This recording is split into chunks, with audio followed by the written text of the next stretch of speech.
grande en bendición, una nueva serie. La serie de este tiempo se titula Mensajes a la Iglesia y el tema de hoy es esfuerzo sin amor. ¿A quién le encanta explorar el libro de Apocalipsis? Amén. Bueno, saben que muchos cristianos tienen miedo de enfrentarse a ese libro, pero qué bueno que ustedes no. Así que vamos a aventurarnos un poco en eso, vamos a iniciar esta serie. Voy a tener el privilegio de estar predicando un par de sermones en esta nueva serie que hemos iniciado. Así que el día de hoy nos vamos a enfocar en el mensaje a Éfeso y está en Apocalipsis capítulo 2, versículo 1 y lo vamos a estudiar hasta el 7. Así que esa va a ser nuestra estación el día de hoy, donde nos vamos a detener a estudiar cuál fue la intención de este mensaje del Señor para esta iglesia, la cual es para nosotros también porque somos la iglesia de Cristo. ¿Quién dice amén a eso? Amén. Bien, así que, saben, para los que me conocen, hablo un poco rápido, así que espero que me sigan, tengo mucha información. Así que vamos a ir ahí. Cuando lo tengan, me confirman, por favor. Amén, eso es, me parece que estamos listos todos hoy. Hoy despertamos con energía. Amén. Bien, entonces dice así la palabra del Señor. Escribe al ángel de la iglesia en Éfeso, el que tiene las 7 estrellas en su diestra, el que anda en medio de los 7 candeleros de oro, dice esto: yo conozco tus obras y tu arduo trabajo y paciencia, y que no puedes soportar a los malos, y que has probado a los que se dicen ser apóstoles y no lo son, y los has hallado mentirosos, y has sufrido y has tenido paciencia y has trabajado arduamente por el amor de mi nombre y no has desmayado. Pero tengo algo contra ti, que has dejado tu primer amor. Recuerda, por tanto, de dónde has caído y arrepiéntete y haz las primeras obras. Pues si no, vendré pronto a ti y quitaré tu candelero de su lugar, si no te hubieres arrepentido. Dice en el 6.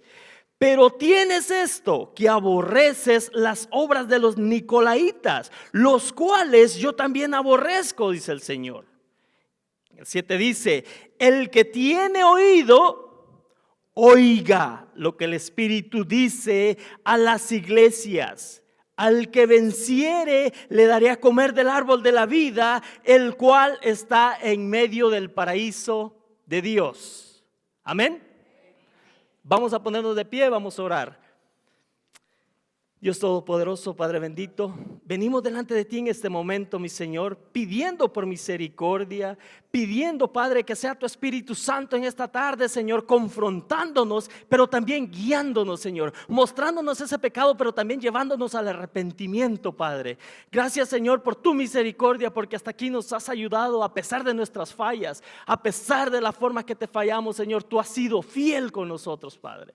Gracias, Padre, por tu palabra, que sea, Señor, tu palabra, y escóndeme tras de tu cruz de tal manera, mi Señor, que sea tu voz escuchada y no la voz de hombre, Padre. Gracias, Señor, por tu palabra, que es fiel y eficaz y más cortante que una espada de doble filo, Señor, y que podemos confiar en su verdad y podemos confiar que nos transforma y nos lleva de victoria en victoria, Padre.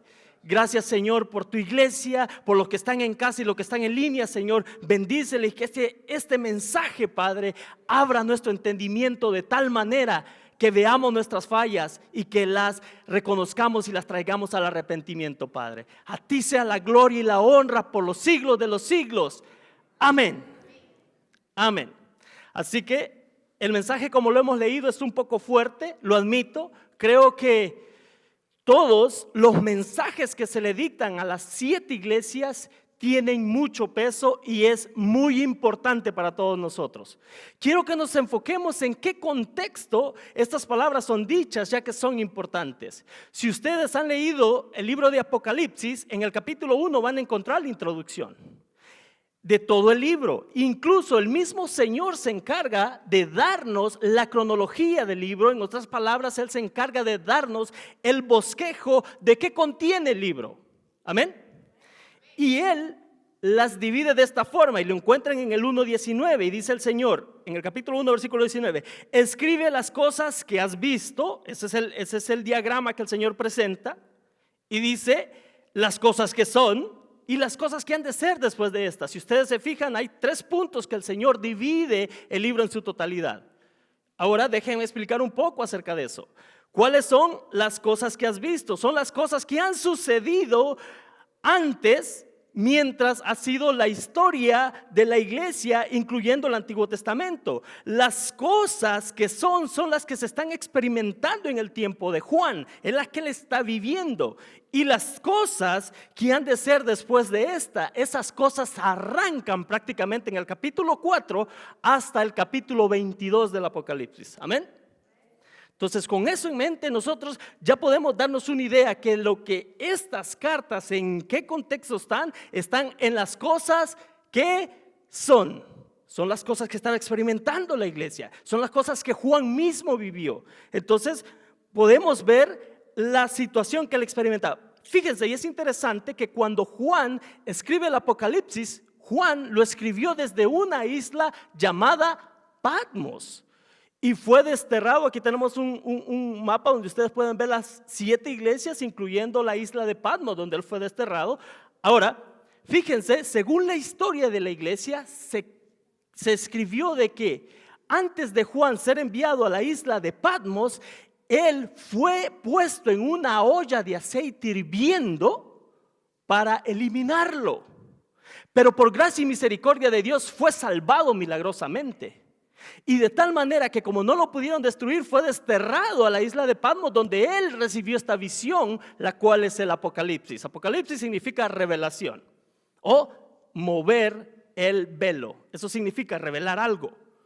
Entonces, si nos centramos entonces ahora en el punto de qué tiene que ver esta carta, hemos visto entonces cómo Dios da el enfoque hacia dónde va. Ahora quiero que veamos un poco acerca de la historia de esta iglesia llamada Éfeso. Tenemos la siguiente foto, es la ruina del anfiteatro, una de las ciudades más importantes de Asia Menor, lo que ahora conocemos por Turquía, era Éfeso.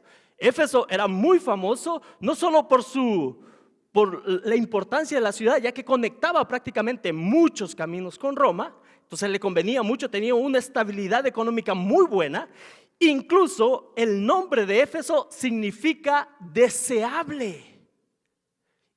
Todos los nombres tienen un significado cuando hablamos de estos mensajes. Deseable, o se puede traducir como ardiente deseo. Por lo tanto, esta iglesia era importante. Aparte, esta iglesia tenía ese anfiteatro, por lo cual era famoso, que era dedicada a la diosa Diana, la de muchos pechos, la mujer de fertilidad. Esa era la más importante. Por lo tanto, era una ciudad geográficamente hablando muy importante y que daba mucha ganancia debido a su forma de mercado que tenían, vendiendo este tipo de ídolos, como los ídolos de Diana. Incluso en el libro de Hechos vemos una escena donde los efesios pasaron peleando con Pablo 2 horas gritando grandes Diana de los efesios, por 2 horas. Entonces era algo muy importante. ¿Amén? Ahora, no me voy a detener mucho en eso porque quiero entrar en el mensaje, pero conocemos entonces que es una ciudad importante, una ciudad que era estratégica para lo que eran las misiones de Pablo levantando nuevas iglesias. Ahora, quiero que tengamos algo en mente acerca del número 7. Número 7 es importante. El número 7 tiene 2 enfoques que se le pueden dar. El número 7 significa perfección. Y el número 7 también significa totalidad. Cuando hablamos del número 7 en referencia a Dios, estamos hablando en sentido perfecto. Dios es la perfección, es el 7. En el sentido del ser humano, el 7 significa totalidad. Por lo tanto, el número 7 en este sentido representa la totalidad de la iglesia en general. Por eso dije que este mensaje era para nosotros también. ¿Amén? ¿Me siguen hasta ahí? Bien. Entonces, ahora, en estas 7 iglesias vamos a ver 7 caracteres. Vamos a ver a 7 iglesias, 7 formas de hacer iglesia, las cuales la intención es que nosotros nos identifiquemos dentro de cuál iglesia estamos. ¿Qué iglesia somos? ¿Somos la iglesia de Éfeso, como vamos a avanzar? ¿O somos la Odisea, que es la iglesia tibia? Entonces vamos a ver todo eso lo que está sucediendo. ¿Amén? Entonces ahora se puede interpretar estas 7 fases de la iglesia como las 7 fases en la historia de la iglesia, desde que fue fundada por Cristo hasta nuestro tiempo. Los puntos que la iglesia ha enfrentado se podría interpretar de esa forma. Ahora, también se puede interpretar de otra forma, es en el sentido de los caracteres personales. Lo podemos interpretar como para nosotros mismos. ¿En qué iglesia usted y yo nos podemos identificar como persona? ¿Cómo somos nosotros? ¿Somos desamorados? ¿Se nos fue el amor? ¿Somos tibios? Y lo vamos a ver, nos podemos identificar también dentro de eso. ¿Amén? Para darles un contexto, Éfeso, por ejemplo, es la iglesia que perdió el primer amor. Esas son las etapas de la iglesia. Esmirna, la iglesia sufriente. Pérgamo será la iglesia en compromiso. Tiatira será la iglesia tolerante con el pecado. Sardis será la iglesia muerta. Fíjense, solo esto lo estoy dando para que tengan pasión por el siguiente prédica, porque vamos a tocar todo esto. Y luego, Filadelfia es la iglesia fiel. Y ojalá que ahí estemos, en ese. Y la Odisea, como dije antes, es la iglesia autosuficiente, que no necesita de Cristo, sola puede. ¿Sí? Es una gran aventura, ¿verdad que sí? Ahora, ojo, también podemos verlo en otro sentido. Éfeso era la iglesia apostólica. Esmirna es la iglesia del periodo de la persecución, si lo vemos en la historia de la iglesia. Pérgamo era de patrocinio oficial, o sea que el gobierno estaba llevando a cabo eso. Tiatira fue en la época de la era media. Sardis se podía interpretar como la etapa de la reforma protestante. Filadelfia era la iglesia misionera, como la iglesia se iba esparciendo. Y la Odisea podía ser el periodo moderno, el tiempo de nosotros. Amén. Ven, estoy tratando de dar un poquito de contexto para que entendamos hacia dónde se va a dirigir toda esta serie, que la verdad es emocionante. Amén. Así que ahora, viniendo al punto, este sermón está dividido en 3 porciones. Y si no lo pueden leer, ya que me dijeron que el color no se veía mucho, yo se los leo, no hay problema. Entonces los 3 puntos en los que está dividido este sermón es reconocimiento, advertencia y promesa. Y estos 3 puntos van a gobernar prácticamente todas las cartas. Hay un punto importante que no está aquí porque creí que no era necesario y solo se lo voy a mencionar, es que aquí identifica 3 tipos de personas en los 7 mensajes. Los creyentes, los no creyentes y los neutros. Los que no son ni de allá ni de acá. La iglesia los identifica como tibios. Así que, vamos a ver. Amén. Si se enojan, no se enojen conmigo, Aquí está, lo está diciendo. Amén. Entonces comencemos con el versículo 1 del capítulo 2. Dice el texto: escribe al ángel de la iglesia de Éfeso, el que tiene las 7 estrellas en su diestra, el que anda en medio de los 7 candeleros, dice esto. Entonces, investiguemos un poco. ¿Qué es lo que nos quiere decir Dios con este mensaje? Acuérdense que dijimos que este era para la iglesia, este es para ustedes, esto es para mí. Por lo tanto, investiguemos quién es ese ángel. ¿Quién es ese ángel a quien Dios le está entregando esta carta? Se entiende que se está refiriendo al pastor o encargado que está dentro de la iglesia. Él es el que tiene que entregar estos mensajes porque él se lo escribieron. Por lo tanto, cae un peso grande sobre predicador o pastores porque tienen que comunicar este mensaje a pesar de que no nos guste, a pesar de que no nos caiga bien, tenemos que predicarlo. Amén. ¿Por qué? Porque acuérdense que estos 7 mensajes están antes del capítulo 4, lo cual es la gran tribulación. Esta serie nos va a ayudar a entender las cosas que están sucediendo con la iglesia antes de que venga la gran tribulación. Estamos muy cerca de eso. Entonces hay que descubrir qué es lo que va a experimentar la iglesia en los últimos tiempos. Es por eso que estos 7 mensajes son necesarios. Entonces Dios le entrega esta carta al mensajero o al encargado que está en la iglesia para que lleve a cabo enseñar estos mensajes. Otro punto es que él mismo pone su firma. La firma la encontramos, dice: el que tiene las 7 estrellas en su diestra es el que anda entre medio de los candeleros, es el que manda esto. Esa es la firma ¿de quién? De Cristo mismo. Cristo mismo el que está mandando esta carta a su iglesia, y es por eso que es importante que pongamos atención. Entonces, ¿quiénes son las estrellas? Es la iglesia. ¿Quiénes son los candeleros? Es la iglesia, representa a la iglesia de Dios. Cristo anda entre medio de ustedes, de la iglesia, y Él es el que la embellece y la purifica. Amén. Ahora, ese es el reto para la iglesia. Cuando vamos a enfrentar esto, vamos a ver la situación que estaba viviendo esta iglesia. Esta iglesia es una de las iglesias de las más increíbles según los mensajes que se le da. Primeramente porque era una iglesia correcta, tenía el mensaje exacto, tenía la ortodoxia exacta, pero vamos a ver más adelante que tenía un problema grande. ¿Cuál era? Amén. Amén, perdió su primer amor. Ahora vamos a ver qué significa eso. Pero entonces entremos en el primer punto: reconocimiento. Dice el Señor: yo conozco tus obras. Y esto, amado, esto debería de animarnos a nosotros. ¿Sabe por qué? Porque ¿quién de ustedes ha trabajado para una compañía donde tu patrón o tu encargado nunca se da cuenta de tu esfuerzo? Nunca reconoce todo lo que tú haces para que la compañía crezca. Amados, el Señor no se olvida de nada. Él está pendiente de tu trabajo. Él dice: yo conozco tus obras. Eso es bueno, porque no trabajamos para hombre, trabajamos para el Señor. Él mismo dice.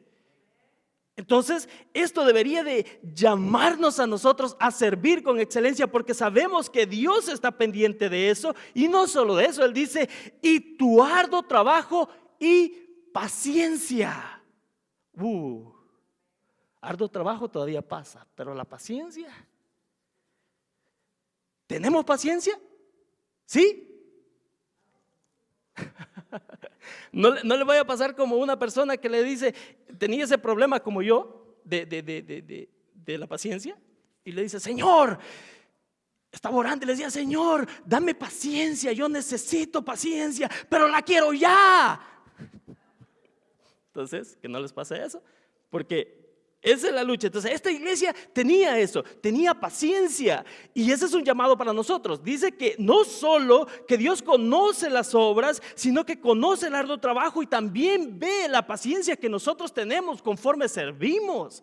Es por eso que la paciencia es muy importante. Como el mundo lo dice, la paciencia es la madre de la ciencia.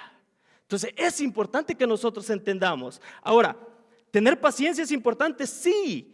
Y es requerido para cualquier cosa que hagamos, porque el Señor la hace ver y la hace notar en esta iglesia que unos de las cosas que el Señor resalta es que era paciente, se mantenía a pesar de los ataques. Y ojo que esta iglesia era bombardeada por el lugar donde estaba, ya que era esta ciudad que era muy, muy involucrada con los ídolos.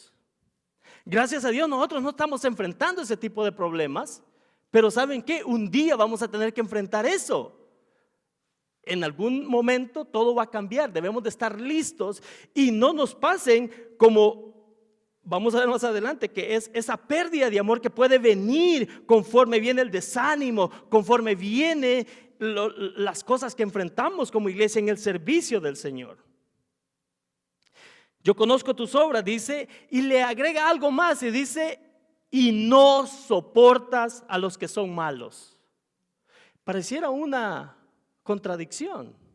Él les alabó que eran pacientes, pero ahora le está diciendo de que no soportan a los malos. ¿No hemos sido llamados nosotros para amar a nuestros enemigos? ¿Sí? Entonces, ¿por qué el Señor está diciendo esto aquí?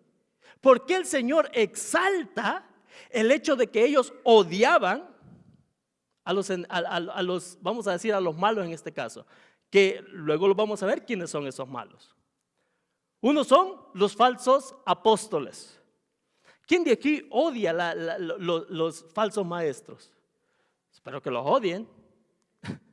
¿Por qué? Porque ese falso maestro puede ser que arrastre a muchos tras sí y estas personas se pierdan. Ese es el problema. Por eso el Señor exalta esto en la iglesia, que esta iglesia se encargaba del trabajo pastoral, de estar cuidando, de estar viendo cuál era la ortodoxia y la cuidaba. Y por eso es que Dios le exalta esto, porque ellos cuidaban con mucha prudencia el mensaje que se predicaba.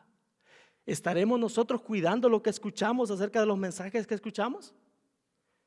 Esta iglesia lo hacía. Esta iglesia cuidaba eso porque tenía la ortodoxia correcta, tenía el mensaje correcto. Y el Señor mismo le hace ver. Otro punto que le resalta es que tenían discernimiento de espíritu, porque podían entender quién traía el mensaje correcto y quién no.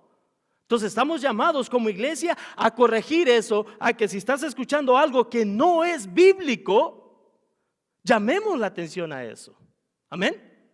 Como iglesia tenemos que hacerlo y es desafío de nosotros. Pero ¿cómo vamos a hacer eso? Conociendo lo que dice la palabra del Señor. Si no, ¿cómo vamos a contrastar lo que los demás enseñan? ¿Cómo voy a constatar que lo que yo estoy diciendo es verdad si tú no sabes lo que dice la Biblia? ¿Verdad? Por eso el Señor dice en el Antiguo Testamento: mi pueblo perece, y la palabra que usa es mueren. ¿Por causa de qué? De falta de conocimiento. Exacto, no es que no tengan el conocimiento, porque el conocimiento de Dios está aquí. El problema es que no lo buscamos. Entonces, si queremos identificarnos con esta iglesia, tener el mensaje correcto, la ortodoxia correcta, tenemos que defenderla. Tenemos que defender el mensaje correcto. Amén. Y el Señor le dice: y los has hallado mentirosos. Los falsos maestros iban a venir. Los falsos enviados, como es la palabra apóstol, iban a venir. Pablo ya lo había dicho, le lo dijo a Tito, se lo advirtió a Timoteo, Pedro lo advirtió también, Santiago lo avisó, Judas lo avisó. Todos dijeron que vendrían falsos maestros, porque en el Antiguo Testamento hubieron falsos maestros y citan algunos de ellos. Incluso en nuestro tiempo hay falsos maestros, falsos enviados, ¿verdad? Es como el Señor le dice: cuando oigan que digan, aquí está Cristo, está allá, no vayan. Porque ¿saben qué significa la palabra Cristo? Ungidos. ¿Cuántos ungidos se hacen llamar ahora? Muchos se hacen llamar ungidos, pero no predican el evangelio del Señor. Entonces el Señor advierte en ese sentido también que no escuchemos ni vayamos ahí. ¿Tiene sentido? Amén. Me lo oigo muy tristes. Pero bueno, es así. Pero algo que le resalta el Señor a esta iglesia también es que no han desmayado. Se han mantenido, han estado firmes.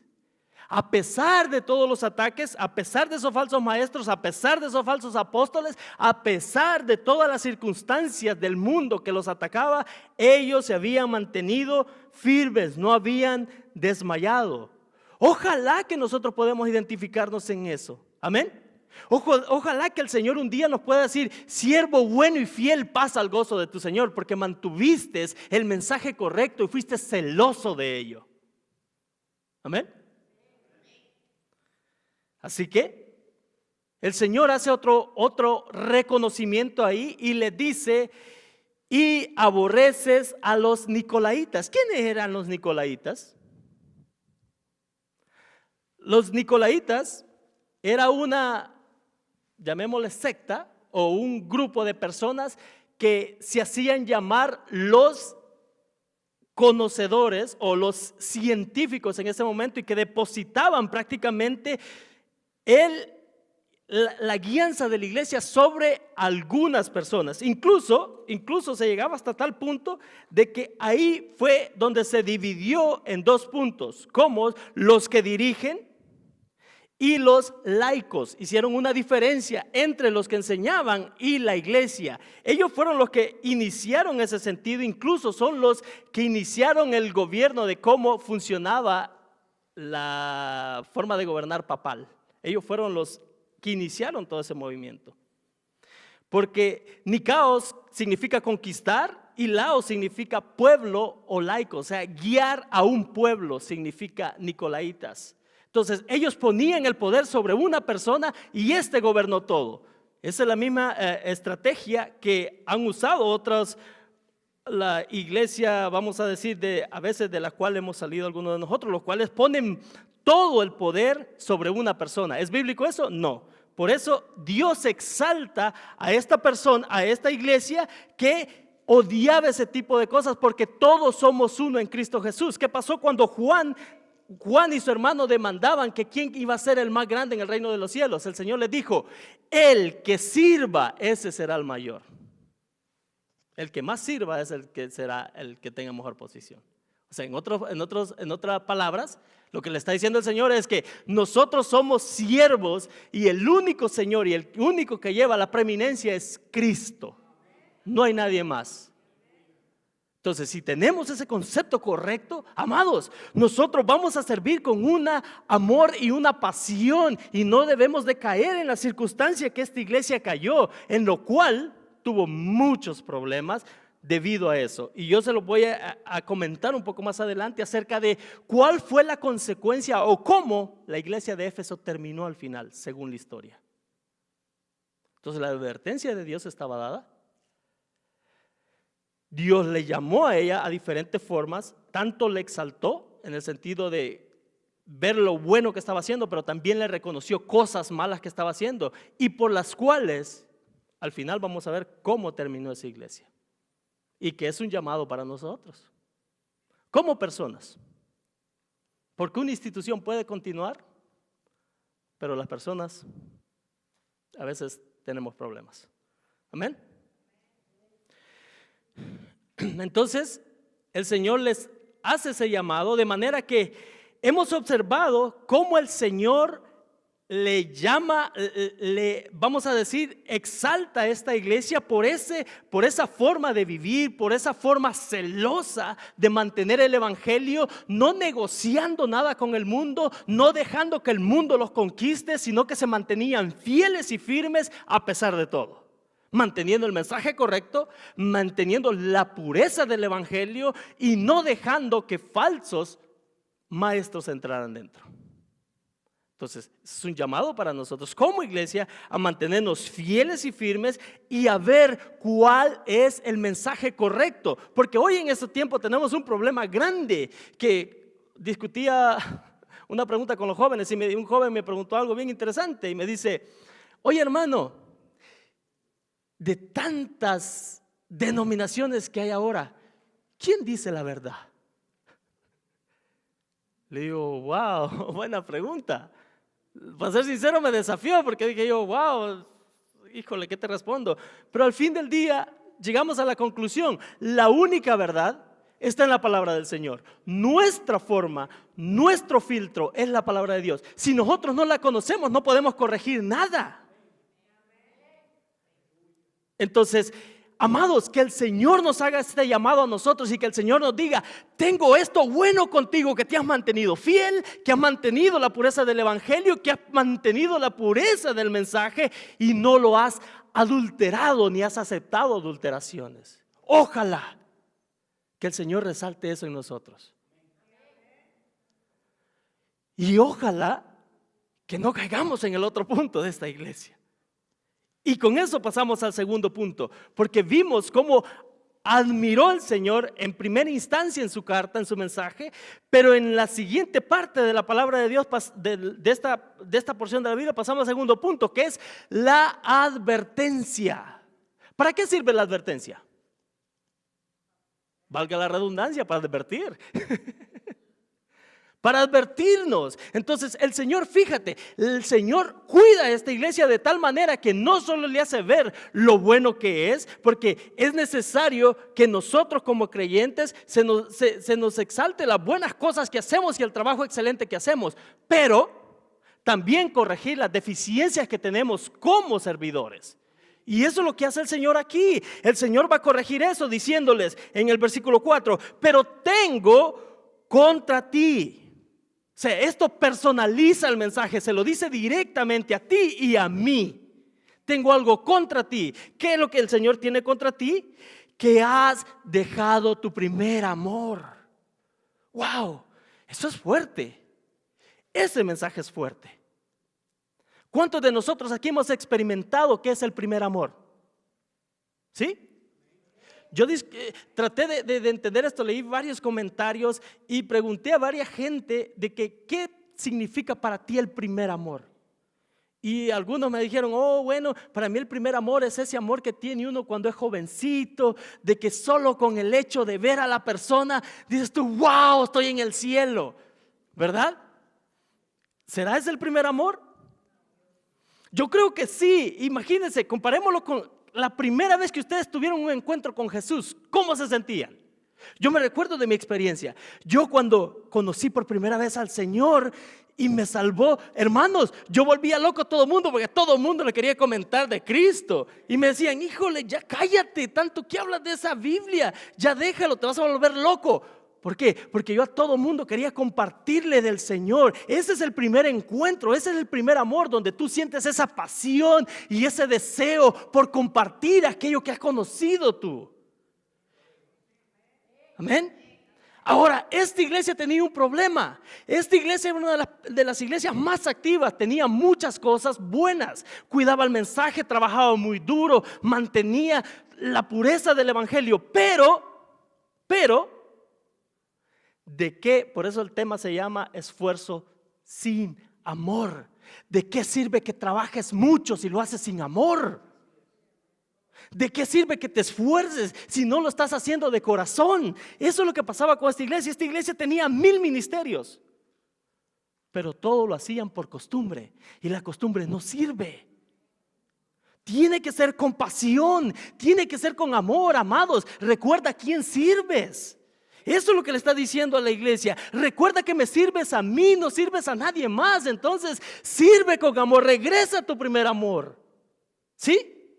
¿Quién de nosotros quisiera tener otra vez ese encuentro con el Señor que tuviste al principio, cuando lo encontraste y lo amabas y lo querías compartir con todo? Regresa a tu primer amor. Eso dice el Señor, tengo esto contra ti, que ya no vives de acuerdo como cuando me conociste. Iglesia, ese es el llamado para ti, para mí, a que volvamos. Habíamos perdido tal vez ese primer amor, ese encuentro con el Señor. ¿No te has sentido tú como un dominguero? Esa era la iglesia esta. Hacía cosas nada más porque tenía que hacerlas, pero no con un compromiso con el Señor. De nada sirve eso. El Señor le dice, muy bien, bonito, bonito, hiciste todo esto, te esforzaste, arduo trabajo. Pero este es el problema. Dejaste tu primer amor. Wow. Wow. Y no se queda ahí el texto. Dice, recuerda, y esta es la advertencia, recuerda de dónde has caído. ¿Quién de nosotros ha hecho un recuento de dónde estabas antes y de dónde estás ahora? Eso es para la iglesia. Dice, recuerda por tanto de dónde has caído y qué. Arrepiéntete. El Señor, eso es lo maravilloso, amados. El Señor es un Dios de oportunidades. Como alguien lo dijo, no importa lo que no hiciste antes, lo importante es lo que vas a hacer de aquí en adelante ahora que tienes esta información. Así que el Señor es tan maravilloso que le fallamos y Él todavía te llama, ven, arrepiéntete. Le damos mal testimonio de Él y Él dice, ven, arrepiéntete. Siempre está el llamado. El escritor de los Hebreos dice, mientras hay vida, hay esperanza. Wow, increíble nuestro Dios, ¿verdad? que se preocupa por nosotros, que aparte cuando ve alguna mancha que hay en nosotros nos llama a que la lavemos, pero esa mancha no se puede borrar, hermanos, ni con ningún detergente que haya producido el ser humano. La única fórmula que se usa para limpiar esa mancha es la sangre de Cristo. Entonces, tal vez de nosotros, esta es una pregunta para nosotros. ¿Has dejado tu primer amor? ¿Te has apartado del Señor? ¿Haces las cosas nada más porque, bueno, las tengo que hacer y ese es mi trabajo? Es para que nos examinemos. El Señor le hace llamado a la iglesia, a que se examine, y que si él al examinarse encontró que había algún problema en él, le dice: ya te examinaste, ven y arrepiéntete. Ven y arrepiéntete, porque Él aún hasta ese punto está con las manos abiertas esperando que vengas a Él. Nunca es tarde, nunca es tarde. Me recuerdo cuando yo me convertí, fue en una iglesia aquí en Simi Valley y la predicación fue increíble, muy buena, fue mi primera vez ahí y en esa iglesia se acostumbra a que la gente, los hermanos llegan con los nuevos y le están diciendo: hey, ¿vas a aceptar al Señor? ¿Vas a aceptar al Señor, verdad? Entonces, eso a mí me incomodaba, pero se me acercó una hermana y me dice: hermano, ¿escuchaste el mensaje de Dios? Le digo: sí. ¿Y te vas a arrepentir o no? Y le digo yo: no sé si estoy listo yo para arrepentirme. Todavía, creo que necesito más tiempo. ¿Y saben qué es lo que más me motivó? Y esa palabra que ella me dijo fue la que golpeó mi vida. Porque me dijo: hermano, nunca vas a estar listo para recibir a Cristo. Nunca. Entonces, ahora, hermanos, tal vez nunca vamos a estar aptos para seguir en el ministerio de Cristo, pero sí estamos llamados a arrepentirnos. Tal vez le ha fallado al Señor. Ven a Cristo en arrepentimiento, y yo te garantizo con la seguridad que me da la palabra de Dios que te va a limpiar y a traerte nuevamente a Él. Ese es nuestro Señor, Señor de oportunidades, el Señor que no descarta hasta el último momento. Amén. La promesa de Él es que está con nosotros hasta el fin del mundo. Así que dice: y haz las primeras obras. Y esto es interesante, que la palabra que usa acá donde dice: y haz tus primeras obras. Me gusta porque el Señor toma el mismo ejemplo que usa Santiago. Una fe sin obras es una fe muerta. Es una fe muerta. Entonces el Señor dice: ok, quiero ver que ese arrepentimiento si fue real. Comienza a trabajar, pero en amor. ¿Quién sabe la definición de amor? ¿Quién sabe dónde se encuentra la definición de amor? ¿Quién da más? Primera de Corintios capítulo 13. El amor todo lo puede, todo lo soporta. El amor, dice en conclusión, nunca deja de ser. Porque la profecía se acabará y todo se acabará, pero el amor se mantiene. Y el amor encarnado es Cristo. Entonces, el llamado de nosotros es el mismo, hermanos, a reencarnar ese amor. De la misma forma como Cristo se encarnó por nosotros, así mismo nosotros estamos llamados a encarnar ese amor y a vivir de tal altura de que si vivíamos de una forma en la cual estábamos sirviendo por costumbre, amados, es nuevamente volver a ese amor de servir por compasión, de servir porque el Señor te salvó y no porque alguien te obliga. Eso es lo que le está diciendo aquí. Ven que cuando a alguien se le obliga a algo, es un problema, lo va a hacer. Y está en la parábola del hijo pródigo, ¿no? Donde el hijo mayor, cuando el Señor le dice: ve a trabajar, hijo, en mi viña. ¿Y qué dice? Sí, voy a ir, lo voy a hacer. Y al menor le dice: tú ve también. Y él le dice: no, yo no voy. ¿Y quién al final fue? El que dijo que no. Entonces, amados, Cristo dice: Vuélvete, arrepiéntete y comienza a trabajar, pero no en tu fuerza, sino en la fuerza que da el Espíritu Santo, en dependencia del Espíritu. En esa forma quiere el Señor que trabajemos, porque esa es la forma correcta de mostrar ese amor. ¿Cómo es que tú muestras el amor por tu, en este caso, por tu iglesia, por tus hermanos? ¿Cómo lo muestras? Sirviéndole. Pero ¿de qué sirve si le sirves con cara de enojado? Si sirves molesto porque lo estás haciendo. No, no funciona.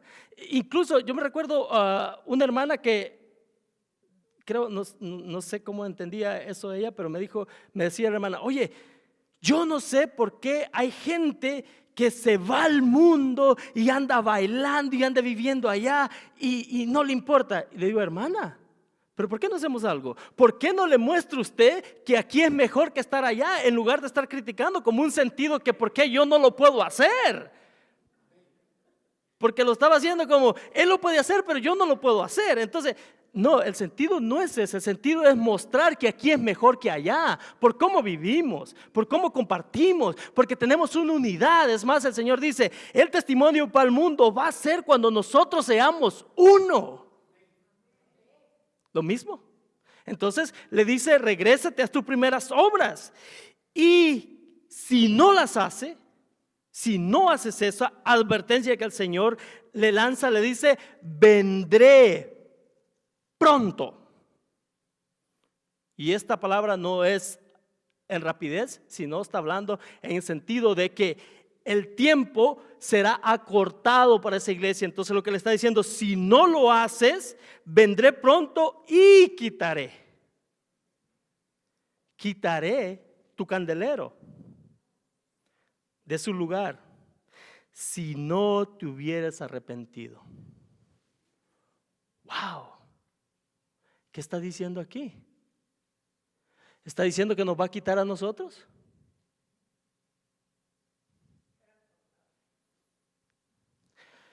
Dios quiera que por su misericordia nos mantenga, hermanos. Pero el mensaje es claro. El mensaje lo que nos está comunicando es que hay una advertencia. Cuando a ti te dicen, oye, se está escapando gas propano aquí, ¿qué haces tú? ¿Te quedas a olerlo a ver si huele bien? ¿Qué haces? ¿Qué haces? Huyes de ahí, huyes. ¿Por qué? Porque vas a morir. Entonces en esta advertencia lo que el Señor está diciendo es lo mismo. Te está lanzando una advertencia, huye de esa situación y cámbiala. Porque si no va a haber consecuencias por eso. En otras palabras, Él lo único que está poniendo es un sign donde dice, si traspasas, mueres. Y muchos, dice Juan, ya están durmiendo. Pero no nos vamos a detener en ese texto. Así que el Señor hace la advertencia, nos llama y nos da la solución. Y eso es lo importante, amados, de que el Señor no solo da la razón, no solo te llama a que dejes de hacer eso, sino que te da la solución. ¿Cuál es la medicina para eso? ¿Cuál es la medicina que el texto propone ahí? Arrepentirse. Arrepentirse. Si un médico le da la medicina a una persona por una enfermedad y la pone sobre la mesita de noche y no se la toma, ¿qué sucede? Ok, sencillo. Él está dando la medicina, depende de nosotros si nosotros la tomamos para recibir la curación. Entonces, ¿cuál es el antídoto? El antídoto es el arrepentimiento. ¿Hemos estado en problemas? Arrepentimiento. ¿Hemos estado sirviendo sin amor, sin pasión? Arrepentimiento. Esa es la cura. Y después, amados, como dije anteriormente, no importa lo que no hemos hecho anteriormente. Lo importante es lo que vas a hacer de ahora en adelante. Ahora, examinémonos, veamos en qué estamos fallando y tratemos de buscar la reconciliación con Cristo y Él te dará la fuerza para servir con excelencia, porque no lo vas a hacer en tu fuerza, sino en la fuerza del Espíritu Santo, ¿verdad? Es grandioso. Así que, fíjate, es interesante que cuando habla acerca de quitar el candelero, esta advertencia no es meramente para la iglesia. Esta advertencia ya se lanzó anteriormente al pueblo de Israel. ¿Tú sabes que Israel era la luz del mundo? No de la religión que está en problemas ahorita, sino la verdadera luz del mundo que es Cristo. Ellos el pueblo de Israel fue el elegido para ser la antorcha, la luz que alumbraba. La misma advertencia se les lanzó a ellos, y con esto quiero que vayan conmigo a Zacarías, ¿sí? A Zacarías capítulo 4, versículo 2.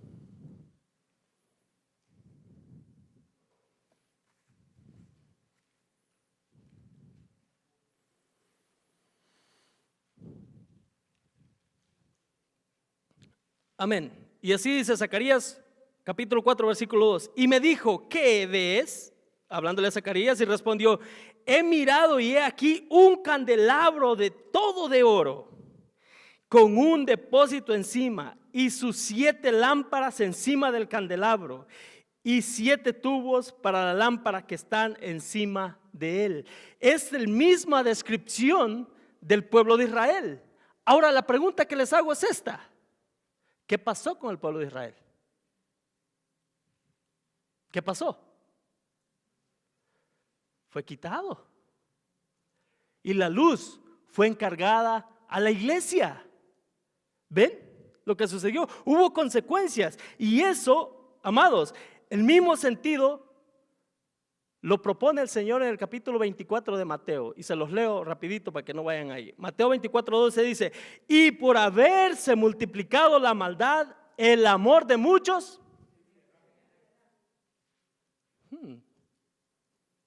Esos son los finales de los tiempos. Mateo 24 es profético, está hablando de los últimos días. Entonces, la pregunta es, si nosotros estamos ocupando el lugar en este sentido de compartir y de ser la luz del mundo como iglesia, el lugar que ocupó primeramente a Israel, que luego va a ser restaurado gracias al Señor en la última fase de antes de, vamos a decir, en el transcurso de la gran tribulación. Gracias a Dios ellos van a volver a su postura original porque Dios los va a restaurar, pero fueron quitados debido a que no llevaron a cabo su trabajo de manera correcta. Así que es una advertencia para nosotros. El 1 Corintios capítulo 10 habla de una advertencia. Dice que todo lo que está escrito en el Antiguo Testamento es para que nosotros lo veamos y no caigamos y no codiciemos de la misma forma y seamos afectados como ellos fueron afectados. En una noche murieron 3,000 personas debido a su desobediencia. Entonces, eso es. Pero gracias al Señor que Él tiene cuidado de nosotros y Él nos está guardando y nos va a guardar. Pero el llamado es, si hemos estado viviendo de una manera equivocada, arrepentirnos. Esa es la medicina. Isaías capítulo 42 versículo 6 dice, yo te he llamado en justicia y te sostendré por la mano, te guardaré y te pondré por pacto al pueblo, por luz a las naciones. La misma promesa que nos da a nosotros, que nosotros somos la luz del mundo. Marcos capítulo 4 versículo 21 dice, también les dijo el Señor, ¿acaso se trae la luz para ponerla debajo del almud o debajo de la cama? ¿No es para ponerla en el candelabro? Es para que el mundo vea esa luz y vengan a Cristo y brille, como dice la hermana. Entonces, amados, ojalá y no nos quedemos como una predicación más, sino que este mensaje pueda traspasar nuestro corazón de tal manera que nos traiga nuevamente a ver a Cristo como nuestro Señor y Salvador y podamos servirle a esa altura. Punto 3, la promesa. Si hasta aquí te habías asustado, hay una promesa para nosotros como iglesia. Amén.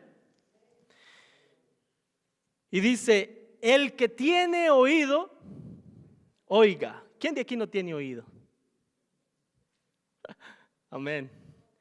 O sea que el que tiene oído, oiga. Esto es para todo, general. Incluso no habla directamente para la iglesia, es para todo mundo que tenga oído, que escuche. Y dice el Señor, oiga lo que el Espíritu dice a la iglesia. El que venciere, le daré a comer del árbol de la vida, el cual está en medio del paraíso de Dios. Así que, amados, esta es la promesa. que si escuchaste, si este mensaje te habló y te confrontó, dice el Señor, al que venciere. ¿Quién es el que vence? El que se mantiene firme, el que confía en el Señor. Porque dice el Señor, fuera de mí,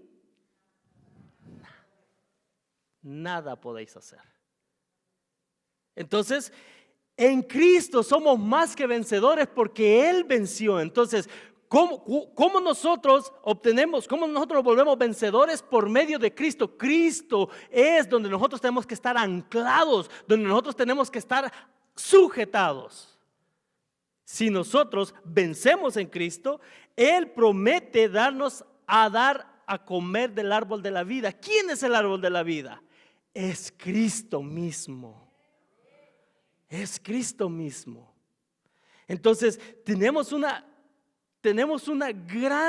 grandes promesas para nosotros, aquellos que trabajan duramente. Recuerda, Dios no se olvida de tu trabajo. Aquellos que trabajan fuertemente para el Señor, recuérdate, el Señor no se olvida de lo que tú estás haciendo. Y eso, amados, va a venir el tiempo en el que el Señor mismo te va a dar a comer de sí para que tú vivas con Él y estés con Él. Esa es una promesa grande para vivir eternamente con el Señor. Entonces, ¿somos la iglesia de Cristo?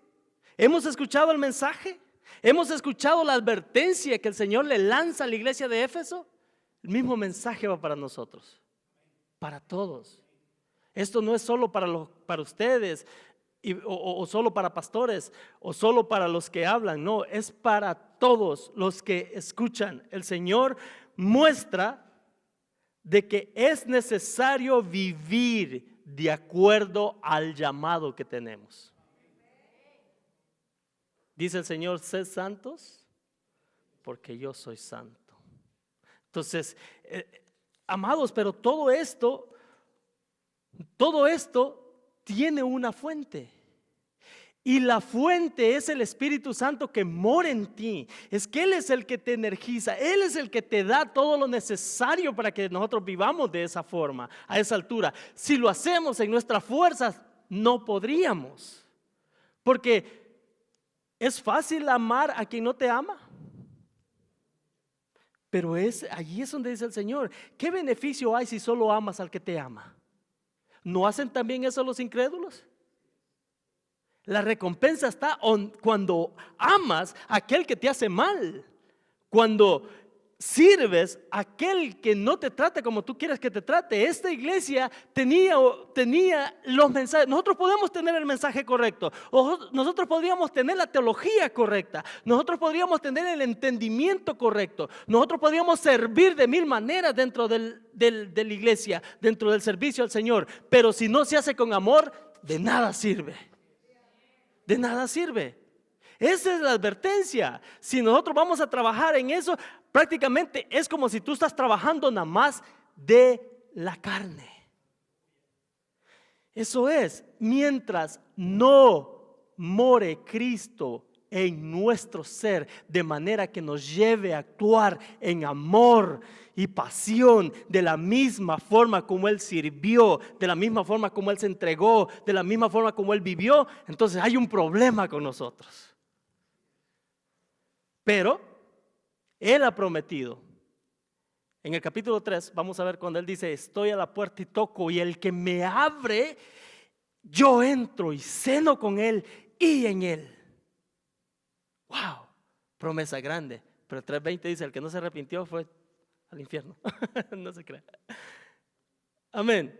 Entonces, para ir concluyendo, quiero que vayamos al punto de conclusión, que yo creo que esto sí me gustaría que lo recordamos. Si no se recuerdan de más, ojalá y podamos recordarnos de esto, que en el Señor tenemos seguridad que el Señor Jesús está cuidando a su iglesia, a ti y a mí. Segundo punto, un esfuerzo grande, pero sin amor no basta. No sirve de nada. No dejar que ese primer amor se marchite. ¿Tenemos ese primer amor? ¿Lo tuvimos? Nunca es tarde para volver a tener ese fuego y esa pasión por el Señor.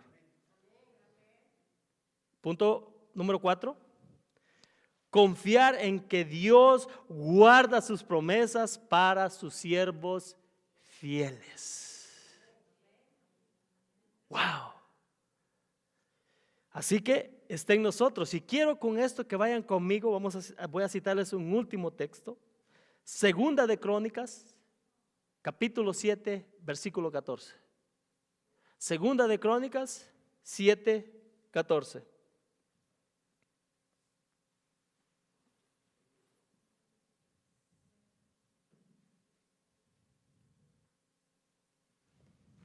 Amén.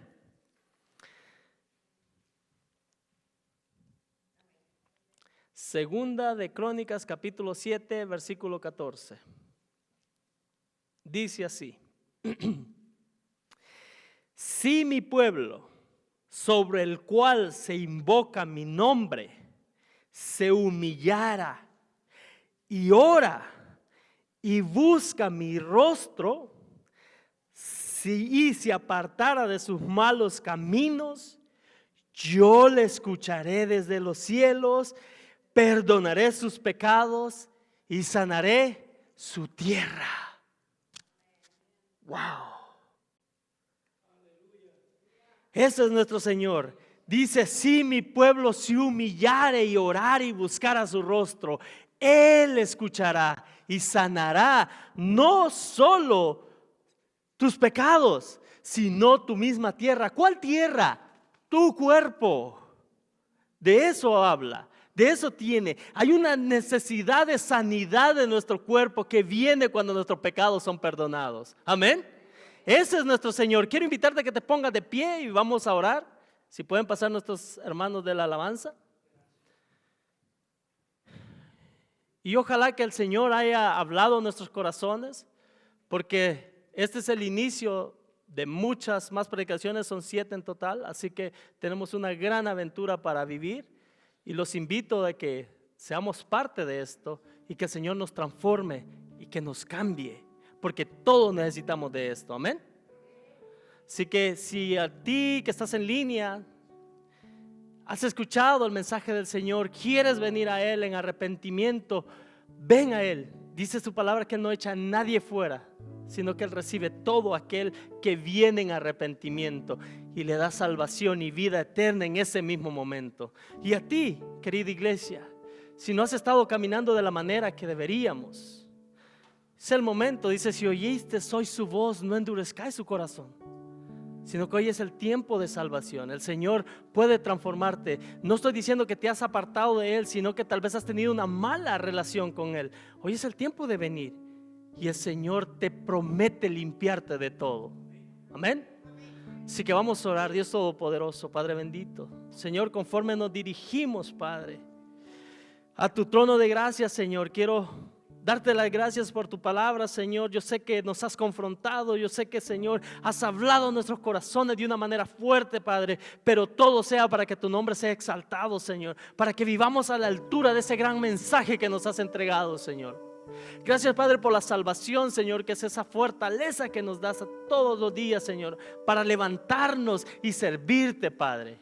Padre, ayúdanos a servirte con un espíritu humilde, Padre, con un espíritu, Señor, que siente, que palpa el dolor de los demás, Señor. Padre, ayúdanos a ser esos siervos fieles que tú llamas a ser, Señor. Y que, Padre, no caigamos en los problemas que esta iglesia cayó, Señor.